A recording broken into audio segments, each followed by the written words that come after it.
guys, welcome to the show. I'm Manny. I'm Terrence. And here are the goods. So, box office last weekend, not too bad. Actually got a little bit of a, boost.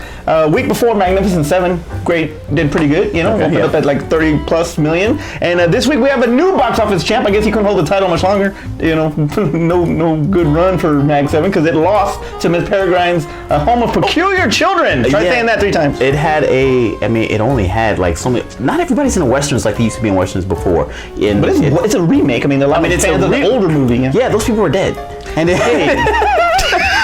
those people were dead, unfortunately. And then the people who were kind of like, they're kids and went out to go see this film because they remember their parents going out and actually watching the original Magnificent 7. So that audience already went to go see this movie. So now that's why Miss Peregrine's,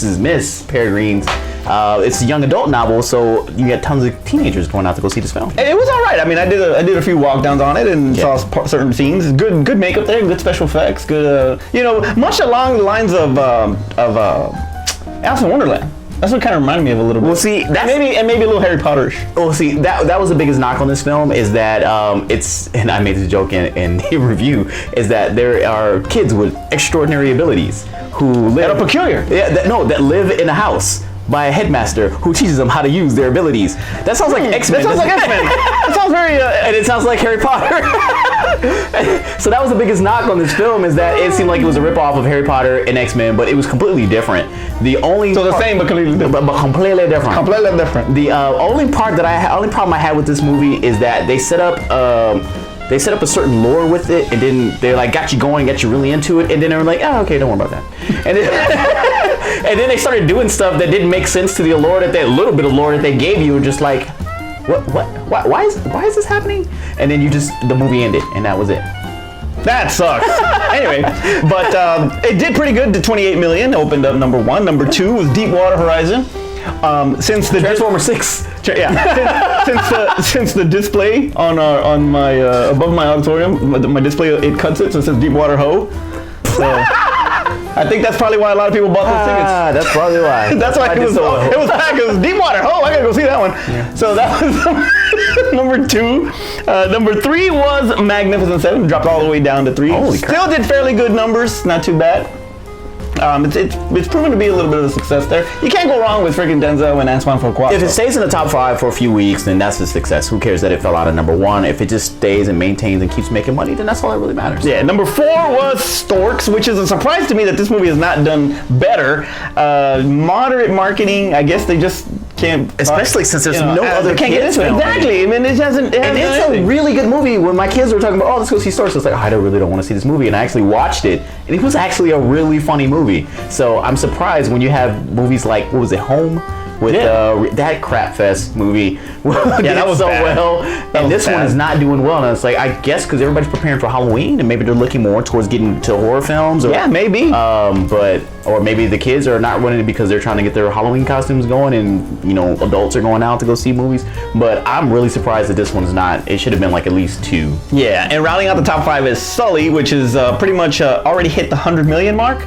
So another success for Tom Hanks. Nice little bounce back actually from after Bridge of Spies, because I don't think Bridge of Spies did too much. I don't think anybody was really looking for another spy movie. So that rounds out the top 5. I'm curious to see what it's going to be like this coming week. What comes out this week? Well, this week we have Blah. Exactly. There you go. Number 1 and 2. Blah blah. You heard it here first. Oh my gosh! Girl on the Train. Nobody's for the audience that likes movies like Gone Girl, suspense thrillers, that kind of thing. That movie looks to do about the same kind of business. Looks actually pretty freaking good. Emily Blunt. I wouldn't be surprised if she's nominated for an Oscar. This will be her. This will be her first bomb. You think so? I don't think anybody really wants to see this film. Dude, I know people want to see Emily Blunt's film, but the novel's done very well, so I think that the novel, based on that. I just think the readers will go out and see it. I don't think anybody else really wants to see this film. Well, we'll have to see. I mean, you were Blah, and you were around this. You didn't even realize that this movie was coming out. You had to sit and think about it. That's how nobody cares about this film. It's going to do good.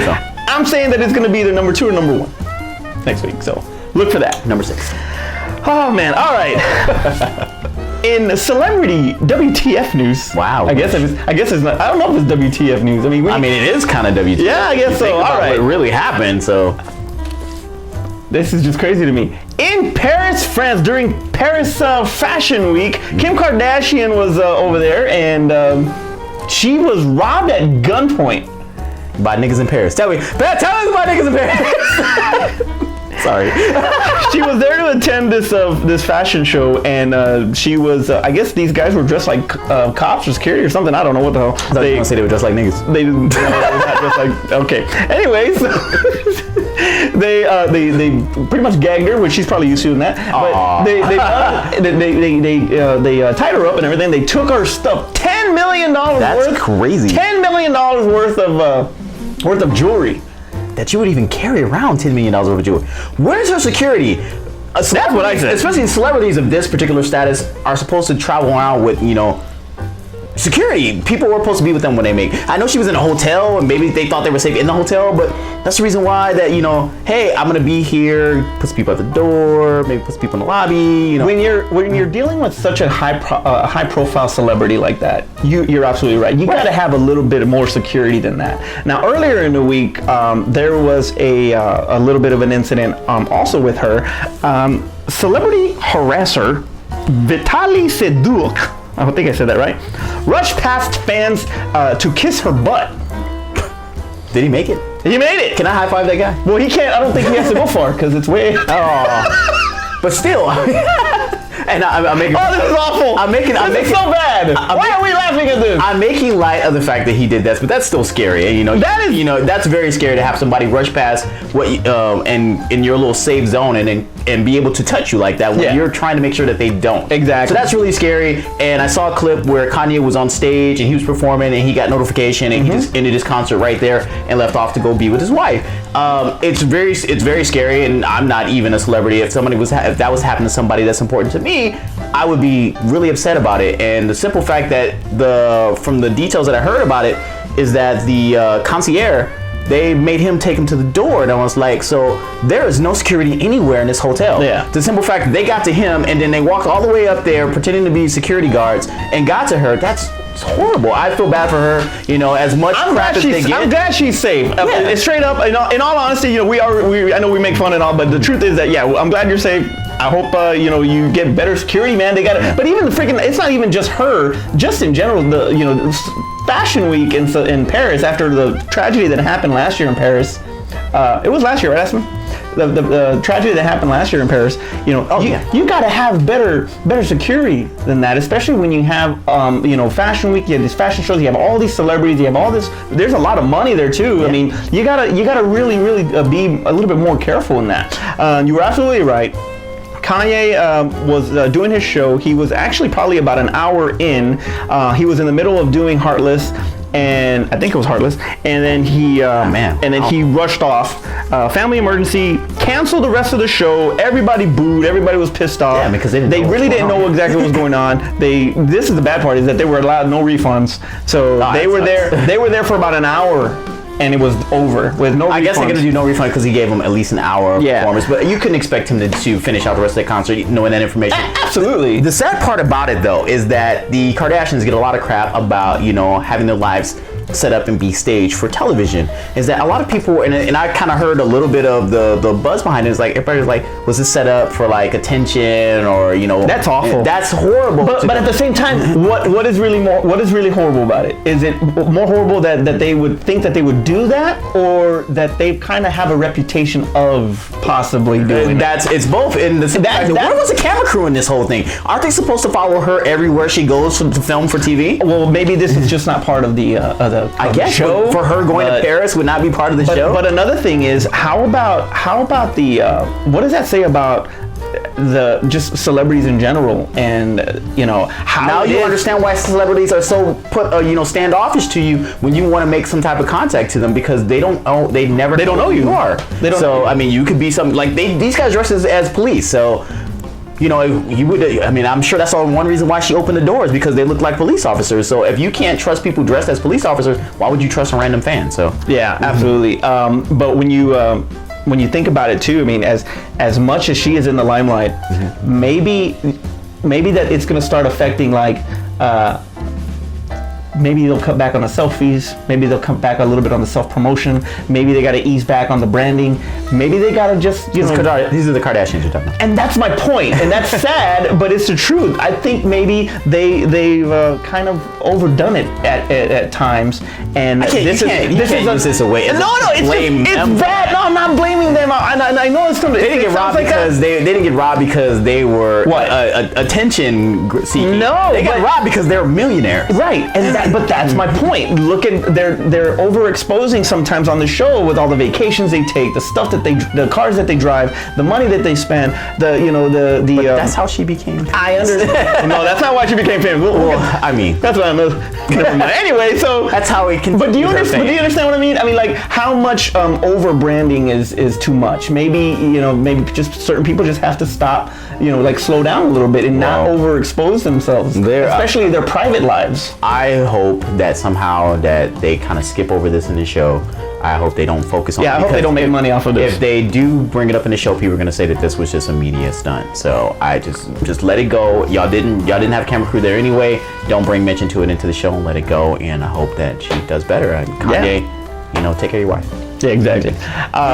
So enough of that. The real life there. Let's go into some lighter news. It was just announced. Disney just announced that they are going to do a live-action remake to The Lion King. How? I guess like Jungle Book. Well, that's exactly what it is. Now, last week actually we were talking about that Disney pretty much is the only one that can do adaptations from animation to live action. Like, are you gonna complain? You're gonna complain that they ruin their own stuff? Yeah, we need them to do Transformers. That's what we were talking about. Anyway, so that'll be hilarious. So they have songs.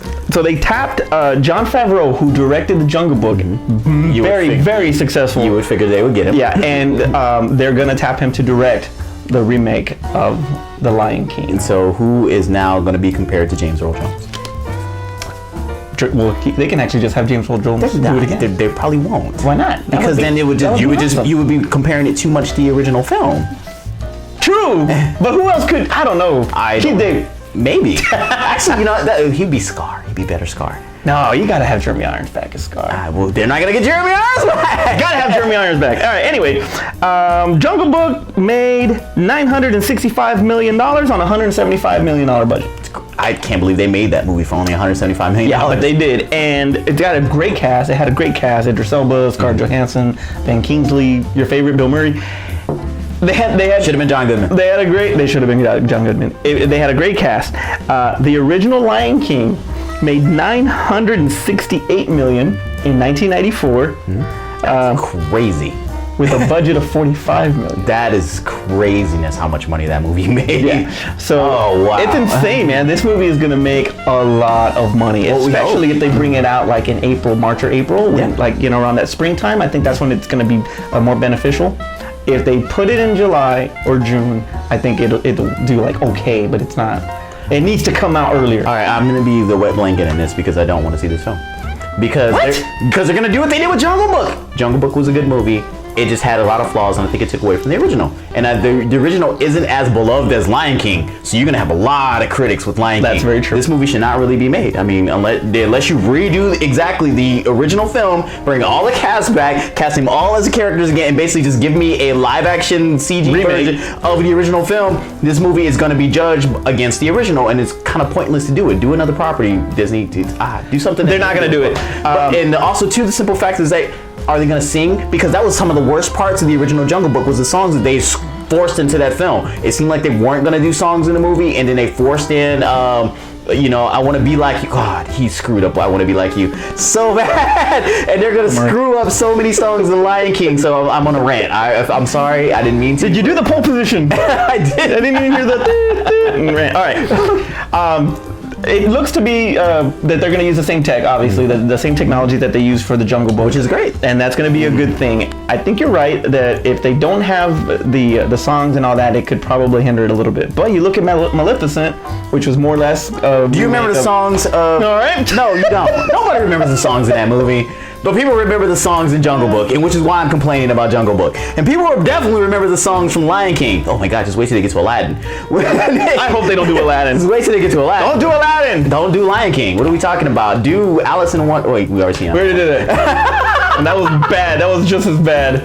Do that with CGI. There you go. Make it better. No Johnny Depp. No Johnny Depp. Well, that's awful.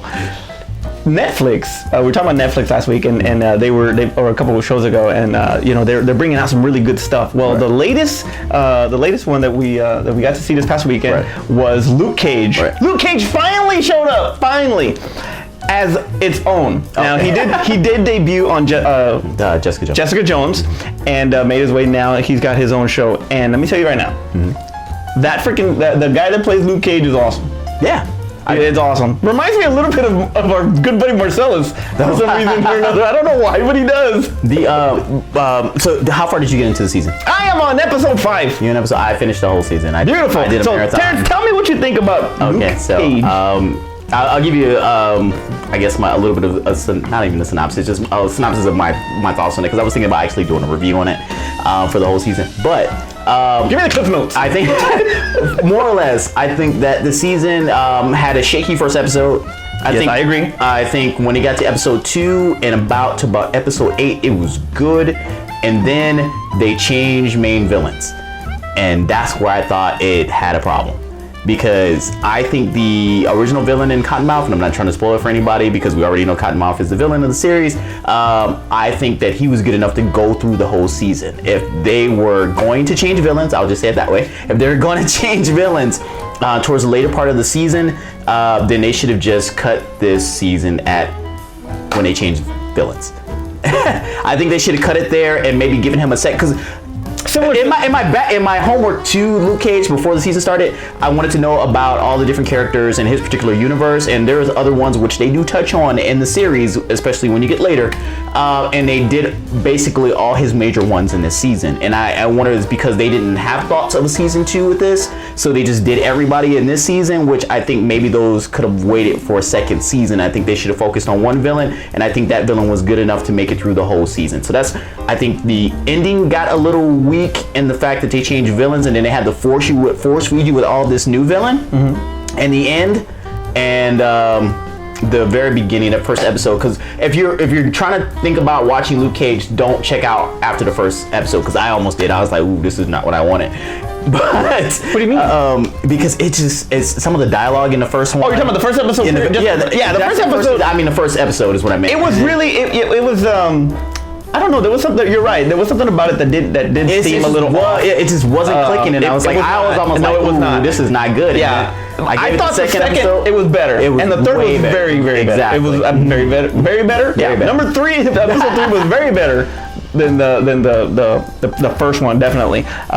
It started picking up right about there, especially when they get into the backstory, start going into the backstory in flashback mode. I thought that was good. Went a little Godfather 2-ish there, and going back and forth. So, that's when it started getting good. Michael Coulter, who plays Luke Cage, I thought was a great choice to play this role. Simone Missick, who plays Misty Knight, she was amazing. She was awesome. There's a moment in there, if you're a fan of Luke Cage, or at least the character of Misty Knight, and there's a moment in there where you're going to be like, oh my God, is she going to get her robotic arm? Because Tony Stark builds her an arm. Right. And so you're like, oh my God, and it does happen. Sorry. Well, maybe part 2, who knows? Season 2. But the standout for me was Mahershala Ali, who plays Cottonmouth. He was awesome. That's why I think that he needed to be the villain all the way through the season. Yeah. And he's, try not to spoil it for you guys, because you haven't seen it, you didn't marathon it like I did, but he should have been a villain the whole season. Started strong, stayed strong. There was nothing weak about that character. I thought he was just awesome. I really like how he plays it, where he's a ruthless person, but he's got heart. Yeah. He's got a lot of heart. And when his love for Harlem. His love for Harlem. And his love for a lost friend that he lost, that was not his call. I'll just leave it at that. But the emotion that he felt off that, you felt that conflict where the business and personal and all that, and you could just see it in him. And the scene where he was like, you can go collect your money from don't mess it up for anybody. Check it out. It's freaking awesome. He is amazing. Another thing that was stood out for me also was the music. Yeah, great music. A lot of good music, and I know I gave Suicide Squad, so much crap for having Suicide Squad. So much crap about just picking a good iPod playlist, and that's unfortunately what they did with this one. But it all fit. It fit the mood of the show and the scenarios that they were in. So I think it came across so perfect in certain scenes. Just so perfect. So is it better than Black Dynamite? Is it nothing's better than Black Dynamite? Is it better than Dolomite? You know what's funny that you say that is that I kept getting a Big Shaft vibe. I did. I got a Black Dynamite. He can do the sidekick. He can do the sidekick. He got to do the sidekick. You're gonna be Dolomite. Come on, man. We're down in the jungle deep. He got to do this. And now that we talk about the Dolomite and the sidekick and stuff like that, that was another minor. And I'm nitpicking this. I'm sorry. A minor thing is that Luke Cage is not known for martial arts and stuff like that. But I thought they could have done a little bit more with the fight scenes after seeing Daredevil and some of the fight scenes they did in that one. I kind of expected a little bit more of the fight. I mean, he's strong and he's got unbreakable skin, so what do you really need to do to fight people? Get out of my way. Get out of my way. Yeah, and you saw that when he went into the building. Yeah, and that was kind of a callback to a Daredevil where they tried to do like a hallway scene and try to have him go through that. So it was fine. I just wanted to see something kind of like how they made the transition with Captain America. In the first Captain America, he didn't really have a legit fight style, and now in the later films you see with Captain America, he is like right now, and that's a good point. You got to remember this is the first season, right? So maybe if we're gonna get to Defenders by the time we get to him again. So. Yeah, but maybe by Defenders he already he got his. We'll see how it changes. We'll see what happens. Anyway, sticking with the comic book world here, Ben Affleck finally announced the title of his new Batman movie. He co-wrote it. He directs it. And he stars in. This is funny. So I can see the Batman. I can see the credits. Written by, directed by, starring, co-starring, gaffer. Catered by Ben Affleck. Mr. Affleck's assistant, Ben Affleck. So my whole thing when this dropped, I thought about the animated series before the Batman that they had out. Right. So, and then also too, I kept thinking, I was like, okay, so we got Justice League, we got Wonder Woman, right. We're gonna get The Flash as the title, more than likely. So they're really going out on a limb on naming these films, aren't they? Yeah, they're very original. I know, just like, oh man, we need a title for Cyborg. The Cyborg. The Cyborg. I love it. Pay that man. Everybody knows Deathstroke is a villain. Talked about that. Will he be the Deathstroke? He'll be the Deathstroke. The Stroke. Hey, that's a different type of movie. So, why? Deathstroke's in this film. District 9.5 again. Right. They asked Ben Affleck when they were talking to him about this. They also asked Ben Affleck about how he felt about BVS. Obviously, critics trash, of course. They're trying to ask, him, and they asked Gal Gadot about how they felt about it. He said that this is the highest grossing movie of his career. Highest grossing movie that he's really had any affiliation with or anything like that. His residual checks are going to be amazing. Yeah, exactly. And that he found it interesting that it's being judged on tone instead of just as a film. You know what I mean? Like the tone is more judged than anything because it's dark. That's all that everybody always was bitching about. That it was too dark. It was too dark. But it pretty much parallels The Dark Knight Returns, which was also dark, and the story is just amazing. Because Batman, I mean, it's in the title, The Dark Knight. It's supposed to be dark. Superman and let me ask you this real quick before you say that. Before you give me one point there. All right. If this would have been titled The Dark Knight Returns, would you have had a problem with BVS? My problem wasn't Batman. No. I'm just saying. Okay. Do you think everybody else would have not had that big of a problem with it if it was just called The Dark Knight Returns because the story is so dark?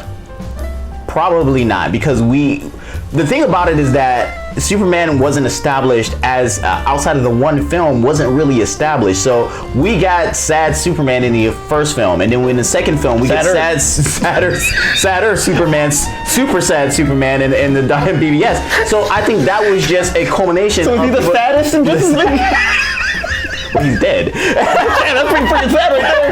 Well, I think it was just people kind of like venting out their concerns from the original Man of Steel film, and it's like, oh, he's still sad? Come on, and that's exactly. So, and I think that maybe if we had saw, you know, a happier, brighter, you know, Christopher Reeve is Superman, which y'all don't want, in the original Man of Steel film, then we get this darker set tone film, kind of like we saw sorry, I don't mean to go back to Marvel, but how we saw a different version of Captain America going into Civil War beforehand, and we saw the transition him to this darker Captain America, or, you know, more serious Captain America going into this particular film. We saw sadder Superman, and then add on the Dark Knight, and then that's where people kind of like come like, this universe is gloomy and depressing, and that's a problem people had with BVS and the plot holes. I think if it was just called The Dark Knight Returns, I think it would have been accepted. And we had happy Superman in the first one. When you're looking at when you're watching the title or you're reading the title, you know, you have Superman in there, right? Mm-hmm. You eliminate Superman and just make it The Dark Knight Returns. But you need Superman for The Dark Knight Returns. No, I understand that, and you can show him in all of that. But I'm talking about just the title. Batman v Superman is these two are gonna fight. That's the biggest thing, and they fight for 8 minutes, one time, and that's it. Now, if they would have listened to us and had the first fight where he gets his ass kicked, and then the second one where he kicks his ass, that would have been better. True. Freddy vs. Jason was a better versus movie than that freaking than Batman vs. Superman. Whoa. Did you watch Freddy vs. Jason? Freddy vs. Jason was a better versus movie than Batman vs. Superman. He fights him in the dream world, and then he fights him in the real world. That was way better. 2 fights. Okay, so that was way better. Okay, because there was multiple fights. Right. So we're gonna give him the title. King Kong versus Godzilla was a better fight. I will give you that one. Was a better versus movie. I will give you that one. I'll give you that one over Freddy vs. Jason. But yes, that one. Because that fight was longer and it was more of a fight. Right, exactly. I was gonna say Batman vs. Godzilla, but I don't think that would work. And King Kong didn't talk about Martha. No, he was talking about Mothra. Mothra! Why did you say that? Freaking butterfly engine. That's awesome. Mothra! Why did you say that name? Oh, that's hilarious. Oh, that's freaking awful. Awesome. Anyway. So that was pretty freaking interesting that we saw that it was more concerned about tone and not story, but whatever. Godzilla vs. Gigan. That's another one. Ah, it's good, but it's not as funny as the Mothra one. The Mothra one. Why'd you say that name? All right. So anyway, October. Yes. We are in this series here of horror Halloween. For the whole month of October, it's now time for our top 5. And we're back on Flash. No substance. So, month of October, we are going to do all top 5s of horror, Halloween, scary, woo, that kind of thing, right? So, last week we had vampire movies, not vampires. Yeah, whatever. All right.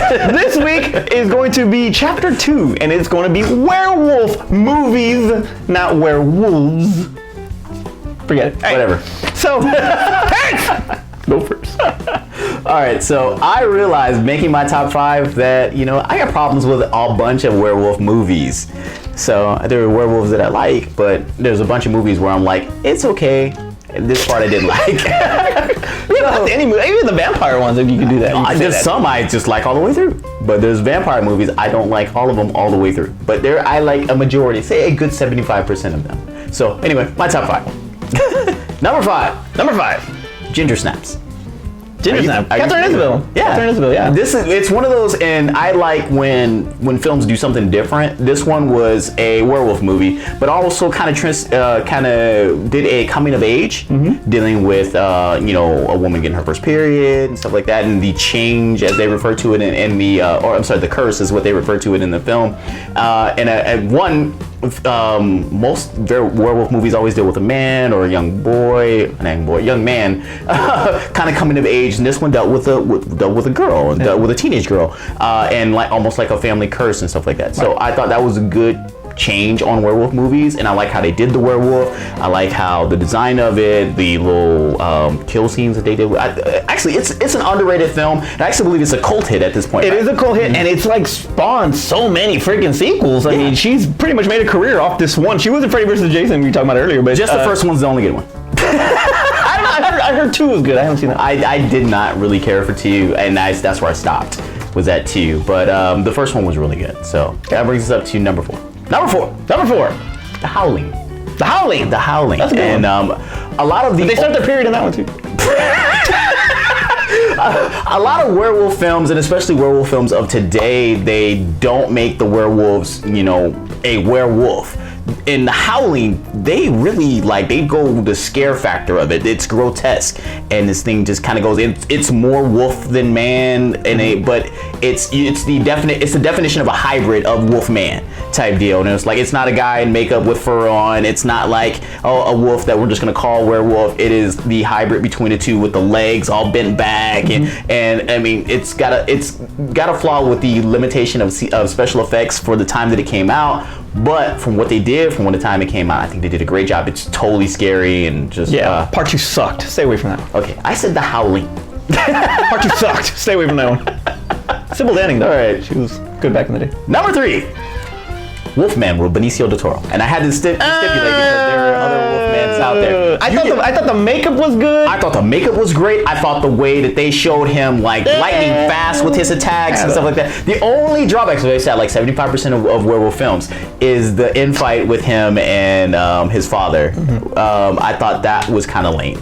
I thought they didn't do a lot of CGI in the very beginning of the film, and that's what I liked. It was kind of I'm sitting there and this beast comes out and attacks me real quick, and I don't really see things.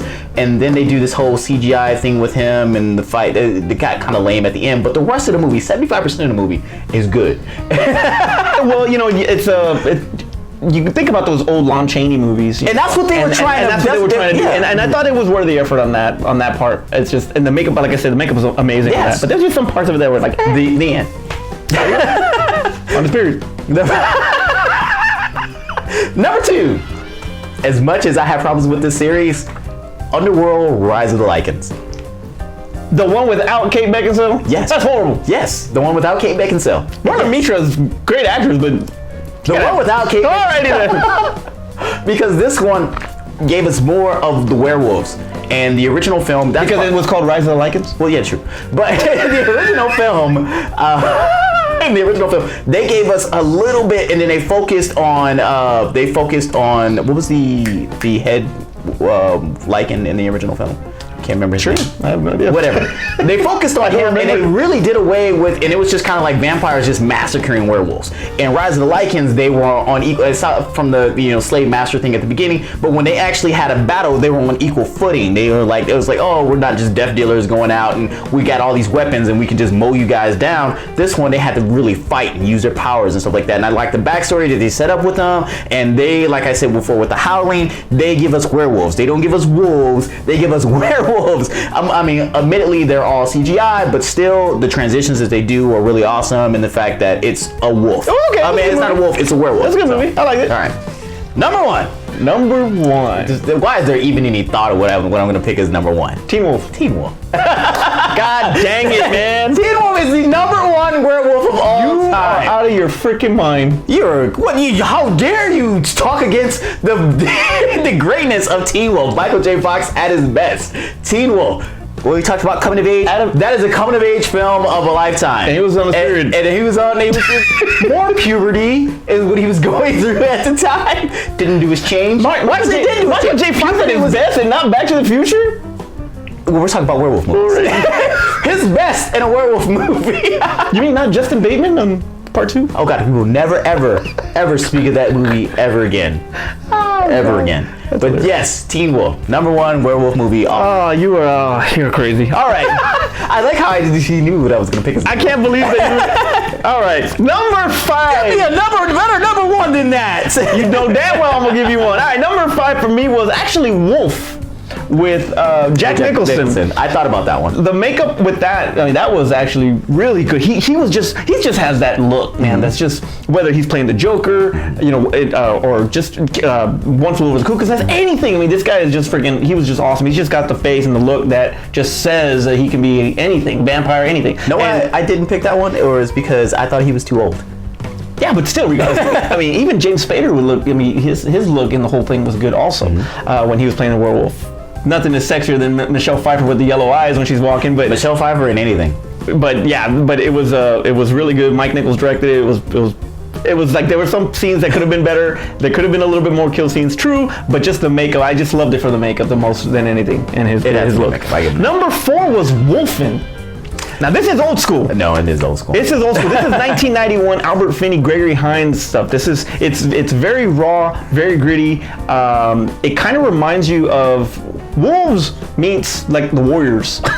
You know, like that kind of urban look that how it was filmed. But there were some really good kill scenes on that. It's pretty interesting. They say that it was based on true events. I'm not too sure how. Werewolf events? Just true events about animal killings in New York. I don't know exactly the details on that, but it got my attention back in the day. I remember watching that. It freaked me out. It was especially for the time. That was a scary movie. Number 3, Silver Bullet. I couldn't put this in my top 5. It was very special. It's very special to my heart because this is actually the very first movie that I saw with my wife. Oh, okay. Very first movie I ever saw with my wife, like period ever. No. We saw it at her house. Oh, okay. At her apartment. And you guys still made it? She was asleep. I was asleep. But yeah, that was one of the first movies we saw together. But beyond that, Corey Haim in a freaking sweet ass wheelchair in there. You know, he had some pretty good makeup, pretty good kill scenes. It was God. The ending was pretty sweet too. I like so 80s. And you cannot go wrong with Gary Busey, baby. Gary Busey. He should have been a werewolf. Well, he was. He was just a bald. He was hairless werewolf. That was Gary Busey. That's awful. You're awful. Number 2, of course, is The Howling. Classic movie. Great freaking makeup on that one. Also, that was not makeup, but like some of the kill scenes were good. Dee Wallace Stone towards the end when she freaking wolfs out on camera was awesome. Yeah, it's just a classic. It's amazing. It's a great movie. Number 1. And the number 1, and you already know it, An American Werewolf in London. David Naughton, Griffin Dunn, directed by John Landis. Classic blend of freaking horror and comedy. Just freaking awesome. The makeup was great. Won an Oscar for Rick Baker for the transformation scene. And if you go back and you look at our top 5 for makeup, that is my number 1 because that is a number 1 werewolf transformation scene ever depicted on film. Great ass movie. I freaking love that movie. Overrated. It gets too much credit off one scene. Not just that, but just the design. The design of the werewolf was freaking awesome. It's iconic. Yes. You can never ever beat. That is the greatest werewolf ever. One scene. No, I said the werewolf, not the transformation. Just the werewolf itself. When he's going through the streets of London and he's got the freaking. Yeah. It's just awesome, dude. It's amazing. It's having to deal with 60% of the movie, him talking to the dead people that he killed was kind of. Well, he did it before Haley Joel Osment, so that's pretty cool. Anyway, one of the other things that was awesome about it was the dream sequence when those freaking monsters in the helmets and they're like in the war and they're all like shooting everybody. All the werewolves. It's just freaking sweet. It's not made in my top 5. I don't care. But Teen Wolf does, and then there's a freaking scene. It's amazing. The other dream sequence when he's by himself in the woods and he just opens his eyes and they're all ugly and his fangs are just. You know what's a better scene than that? That movie. You know what's a better scene than that? When he's grabbing for the ball and he's under the pole and they're trying to take the ball away and then he turns into the wolf and Teen Wolf. And then he turns into the wolf with the headband on and the short shorts. And he has a period with her. And then he has to make the free throw and he uses his wolf powers to make the ball go in. And when he's surfing on top. He's surfing on top. And he's doing a surf on top. Come on. Yes, exactly. That's amazing. It's amazing. It's amazing and you love it. We all know you love it. I love Teen Wolf. Honorable mentions. My honorable mentions are, I did pick Wolf because that one almost made it to number 5 and I just picked Ginger Snap before that one. Lone Wolf and Cub. I'm joking. All right. Frankenstein versus the Wolfman. Good one. Classic. Because that was one of the first Versus films I had ever seen. So, and Karloff versus Chaney. Yeah, seeing that as a kid, and it was like, oh, what? They could be on screen together. They get to fight. Amazing. And then your punk American Werewolf in London. My punk. All right. My honorable mention was the first Underworld. Okay. Even though it's more vampire, you're right. It's more vampire, but I still there's werewolf. It's like Bad Boy 2, where it was more Mike Lowry than it was. It was Bad Boy. It was bad. Teen Wolf, of course. You can't freaking go wrong with Michael J. Fox back in the day, especially when it was like the appetizer to Back to the Future, because that came out. I think that came out before Back to the Future. So you always had the surfboard was the skateboard prequel, right? Exactly. Okay. It was like the hoverboard. It's a hoverboard prequel. You always gotta remember that you have the Butter Up movie, you know. Mm-hmm. So you have the Dream Team was the Butter Up movie for Michael Keaton before he turned into Batman. Mm-hmm. This Means War was the Butter Up movie for Tom Hardy before he did Dark Knight Rises, and this was the Butter Up movie before Back to the Future. I might be wrong on that, but whatever. Not really. Was it the movie where Secret of My Success? Wasn't that the first one? No, that was after. That was in '87. Okay. That was an awesome movie. Underrated. Turns 30 next year. Can't wait. Terrence, take us home. All right, so I think we're getting in a stride on these top 5. So make sure, especially for this month with horror, because we love. We love horror movies. All right, and we hope you guys love horror as much as we do. Even though we're on our period, whatever. Hey, sometimes it happens. Mother Nature calls. Make sure you put your top 5 werewolf movies down below in the comments. Not werewolves. Put it down below in the comments so that way we compare. I love when you guys put them in the comments so that way, Chris, we're talking to you too. So that way we're still waiting for you to get on the show. Exactly. Also, too, make sure you guys like and subscribe so that way, one, we know that you like what we're giving you guys, and you get to know when we have new stuff coming out. I'm back to doing movie reviews, so be on the lookout for new movie reviews. Somehow, I guess I'll go see The Girl on the Train. What's she doing on the train? I don't know. All right. It better be good. Next week, we'll be doing top 5 zombie movies. That'll be the next one that we will be doing for top 5. That's going to be pretty good. I'm not big on zombie movies. But there's some really good ones out there. I mean, they're all going to be George Romero films. There you go. For Aspen in the back, I'm Manny. It's Terrence. And that was the goods. Do we just need to do a bloopers all it's the called time? The Goods, the Bads, and the Uglies. Yeah, but do we just need to do every week a blooper show? Because that's what people are watching. And I thought it's like, nobody's watching that shit. And I was like, it's just on there just because. Just so I can advertise other videos. Nobody's really watching that, but obviously people are watching that more than the video. People are watching that more than a fucking show. What are you doing, people? There's a lot of hard work and time invested. That other shit is bull. That's what we do. We're fucking around. Well, actually, that's what you want to see is us fuck around the whole damn show, right? Well, actually, that would be like this show is the big joke. And the real show is... We're going to do 30 minutes of a joke. And then the real show starts to... Woo! We are freaking on our way, baby. Yeah. All right, let's go. Ready?